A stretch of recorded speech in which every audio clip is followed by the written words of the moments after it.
So, I want to ask you about your art. What got you into the art that you do? Well, I used to be a printmaker, and now I do watercolor painting, and it just kind of blossomed, no pun intended. I'm doing a lot of floral things now. I do like botanical illustration, so it's kind of a good inspiration for me. I do also take inspiration from Albrecht Dürer and a lot of the old masters, very detailed, oriented kind of pieces. So I'm kind of just making a big garden kind of everything. So you do mostly watercolors? Is that the... Right now I do, because I don't have access to printmaking gear. It can be hugely expensive, but I did go to school for it and I miss it and I love it. But Where did you go to school? Southern Connecticut, right here in New Haven. And I noticed a lot of like nautical themes, like underwater, ocean kind of stuff. I shouldn't say nautical, that's a whole different thing. It is but, a different thing. Most people don't realize that there's a difference. Yeah, but you know, ocean, underwater, is that an influence of yours? Is that something you like to focus on? It's a huge kind of weird compulsion, obsession of mine. I think it's because everything's really curvy and round, and I just kind of like how organic it really feels. So whether it's a flower or a squid or anything really, it kind of all just feels the same. But And how do you feel about being at the Raw event this evening? It's been really great. I've met a lot of really nice people, a lot of networking, that's great. And I haven't gotten a chance to see a lot of the shows, but I'm sure they're all beautiful. Yeah, everything is awesome, but your stuff is really great. So thank you very much for talking to us, and look for us on the website. I shall. All right. Thank you. Thank you. Have a good night. You too. Ladies and gentlemen, without further ado, the avant-garde hair and makeup of Danielle Chaffee.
You can almost tell what Mike is thinking.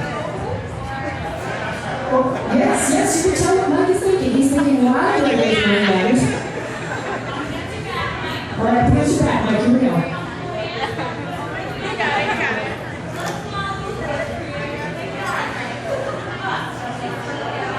Let's count them off. Are you ready?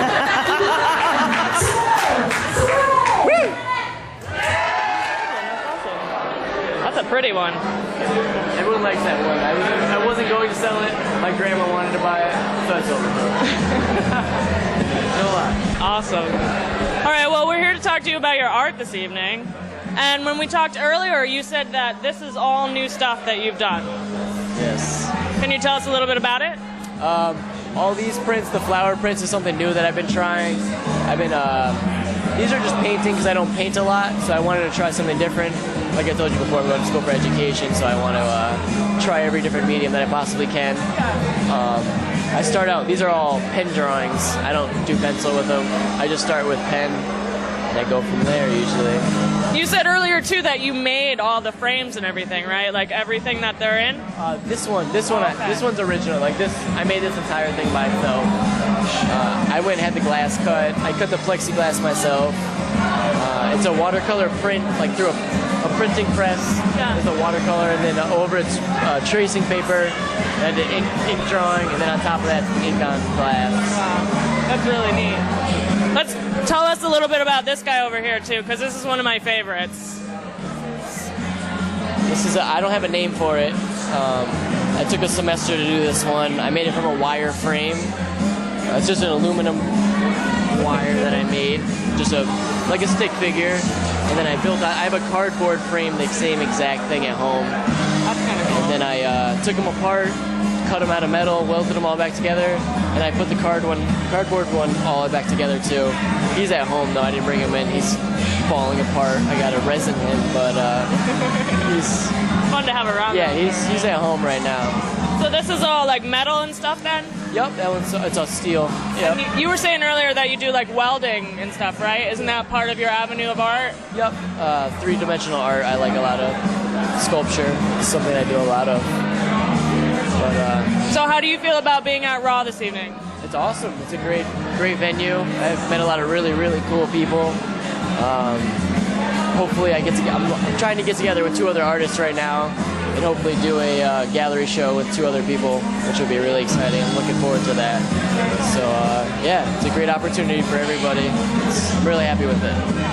Well, I'm glad that you're here. Your art is amazing. And thank you for talking with us. I'd like to ask ladies and gentlemen, a lot more room for Jessica Richmond. There she is, ladies and gentlemen. And again for all Matthew Miles as they go by. Thank you. All right. I'm going to go around and have you guys introduce yourselves. Hi, I'm Halen Victoria. Hello, I'm Sandy MV Bellino, also get MV on Twitter and Instagram. Hi, I'm Janice. And you guys were fashion models this evening. Yeah. How did you feel about walking the catwalk? It's one of the best experiences I've ever had here, especially at the Raw Showcase where you get to exhibit like very underground raw designers. I felt very comfortable. This is my 2nd year working with the Raw artists. The Elevation show was great, and I'm glad it came to my hometown, New Haven. It was a great experience working with everyone. The art was incredible. The artists were great. This is my first time doing modeling for Raw, but I think it was awesome. It was great to work with such an original artist and know that what you're modeling is all unique. So I had a great time.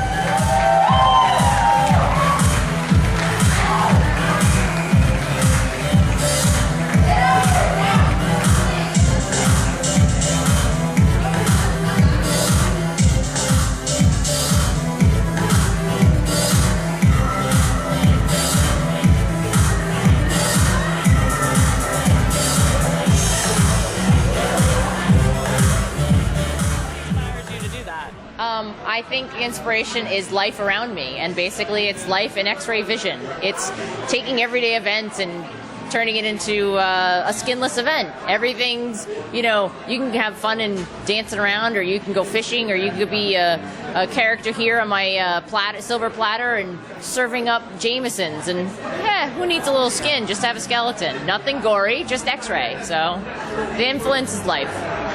And you had mentioned before, too, that this is the 2nd time that this set has been seen? Yes, it's the second and only time that you'll see this work outside of Middletown, Connecticut. I show it for one particular location, and I decided this Raw Artist event would be a second showcase that would be perfect, and it has been. So have you gotten a lot of great feedback? I'm sure you have.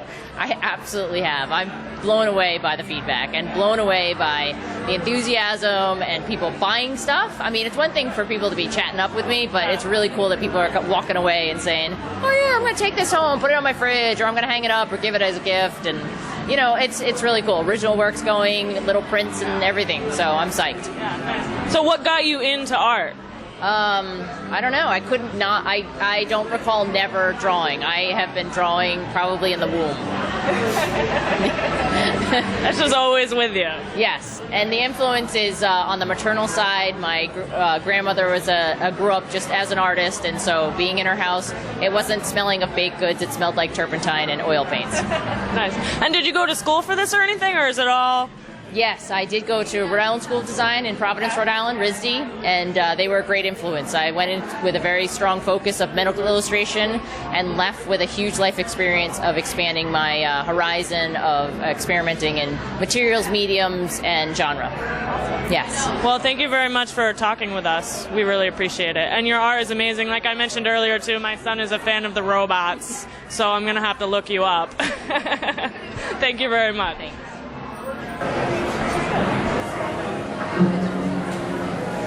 Thanks.